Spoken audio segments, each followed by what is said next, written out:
Hello, my name is Burke Hedges, author of the best-selling book, The Parable of the Pipeline. I open my book with a story about Pablo and Bruno, who take two very different paths in their quest for financial independence. What you're about to see is the delightful animated story of their adventure. So, sit back, relax, and enjoy the life-changing lessons in The Parable of the Pipeline.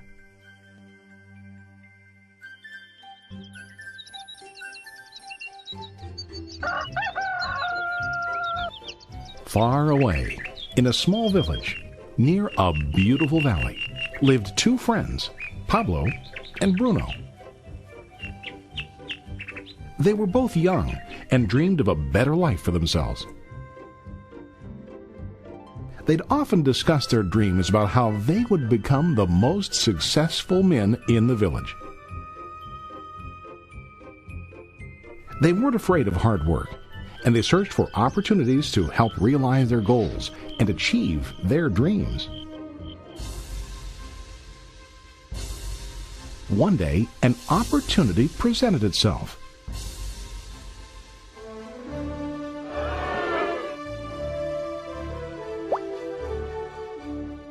The mayor of the village decided to hire two people to bring water from a spring up on the mountain, across the valley, back down to the village. They were to be paid based on the amount of water delivered to the village. Bruno and Pablo enthusiastically got to work.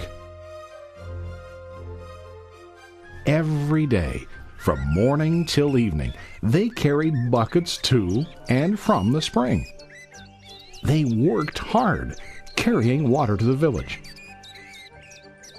In the evening, they'd return home with their day's wages.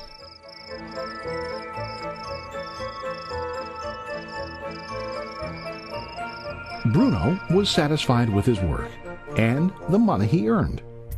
He was sure that with this work he could achieve his dreams. Bruno thought that to increase his wages he could use bigger buckets to bring more water each trip.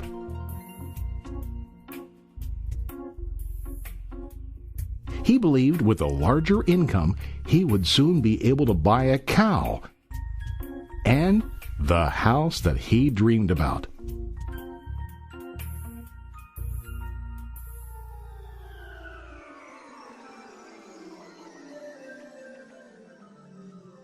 Now Pablo was not satisfied. At the end of the day, his back and hands ached, and he was exhausted.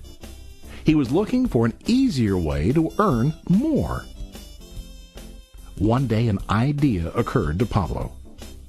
He imagined building a pipeline to deliver the water from the mountain spring to the village. With this pipeline, he could get more water to the village without carrying buckets back and forth from the spring to the village. Soon, he got very excited about his idea and began to plan. Pablo, of course, shared his idea with his friend Bruno and asked him to join with him to work on and help build the pipeline. Bruno thought the idea was crazy. All Bruno could think about was what his money could buy today and how to get it quicker. He felt that building a pipeline would slow him down and delay him in achieving his goals. Instead, Bruno got bigger buckets and went more often back and forth fetching water. He was sure that with this method he could make more money. Pablo decided to build the pipeline on his own. He understood that it would not be easy to build, and it would take time to complete the pipeline. Pablo knew that it could take several years to finish, but he set his mind on his goal. Every day he worked and carried water like before. But on weekends and during his spare time, he worked hard to dig in the rocky soil and build his pipeline. In the first month, there was little to show for his work.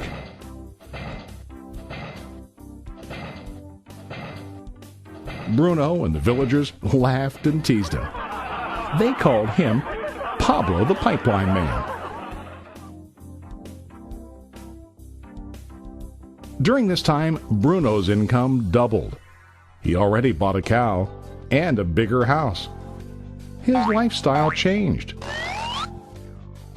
He now spent time after work in the bar, enjoying his hard-earned wages from delivering water.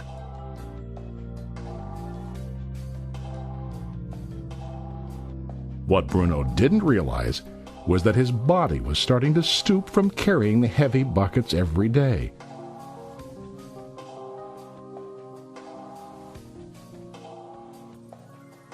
His face looked worn and his body tired. Soon, he began to carry less and less water due to the wear and tear on his body.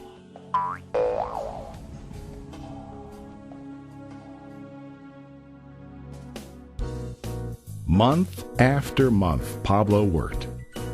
Soon a year passed, and then a second year. Finally, Pablo finished his pipeline. He now used his pipeline to deliver water to the village instead of carrying buckets. Pablo was now earning more money than ever before. The water continued flowing to the village, while Pablo wasn't working. While he slept and ate, the water flowed. Pablo was happy and proud of his insight, persistence, and hard work. Now his income flowed as long as the water flowed through his pipeline.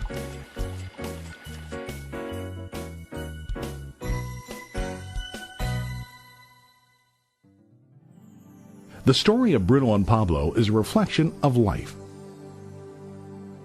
Their jobs symbolize what most people do to earn money. Bruno gets his money using buckets. He goes back and forth, carrying his buckets from the spring to the village in exchange for money.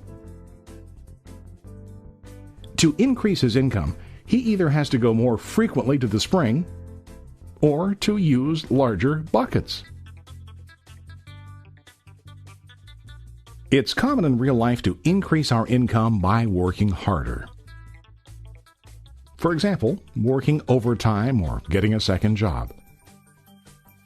We also increase the size of our buckets by accepting a higher-paying position, which often includes spending more time on the job.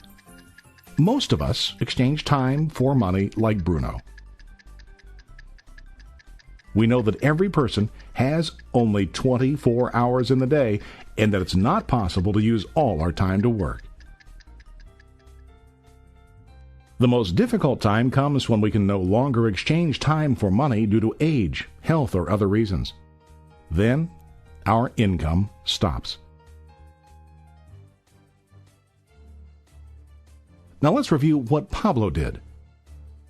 Very wisely, Pablo did not exchange all of his time for a limited income, but he used some of his time to build a pipeline. He knew that the pipeline would bring ongoing income as long as the water flowed. An ongoing income that multiplied the time he worked each day. Pablo knew that someday, maybe because of age or health, he would no longer be able to exchange his available time for money.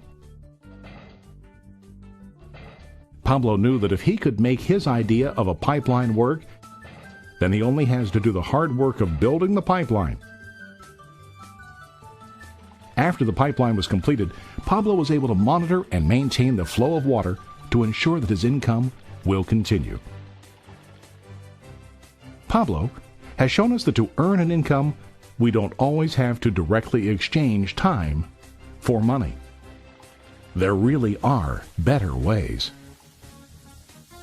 How about you? Are you still like Bruno, who directly exchanges time for money? Or do you want to be like Pablo, building and maintaining a pipeline for ongoing income?